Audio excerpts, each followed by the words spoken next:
2, 3, 4, 5, 6-ад бүгдээрээ хуваагддаг.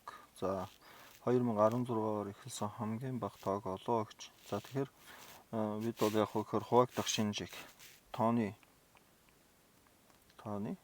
за хуваагдах бол шинжүүдийг мэдчих хэрэгтэй гэсэн үг.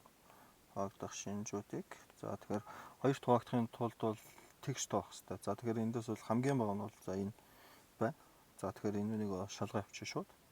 За хоёрт хуваагдана гэсэн үг. За гуравт хуваагдахын тулд цифруудын нийлбэр бол 3-т хуваагдах хэрэгтэй. За уг тооны цифруудын нийлбэр бол 9 байгаа учраас 3-т бол хуваагдчихна гэсэн үг. За тэгэхээр 2 3-т хуваагдчих байгаа юм чинь бол шууд 6-т хуваагдана гэсэн үг. 6-т хуваагдах шинж маань 2 ба 3-т зэрэг хуваагдах гэсэн шаардлагыг бол нэгтгэв. За тэгэхээр 2 3-т бол хуваагдчихж байгаа учраас шууд 6-т хуваагдана гэсэн үг. За 5-т бол хуваагдах нь шууд илэрхий. 5-т хуваагдахын тулд тэг юм уу 5-аар төгссөн байх хэрэгтэй. Тэгэхээр энэ тоо бол тэгэр төгссөн байна. Тэгэхээр 5-т бол хуваагдана. За 4-т хуваагдах шинж бол сүүлийн 2 орн нь бол 4-т хуваагдах хэрэгтэй. Сүүлийн 2 орноос бүтсэн тоон. За энд бол сүүлийн 2 орноос бүтсэн тоон бол 60 гэж байна. За тэгэхээр бид нар бол 60-ыг л 4-т хувагаа шалгах чинь гэсэн. 4-т үгэл 20 болно. Тэгээд 5 гээд 20 гээд.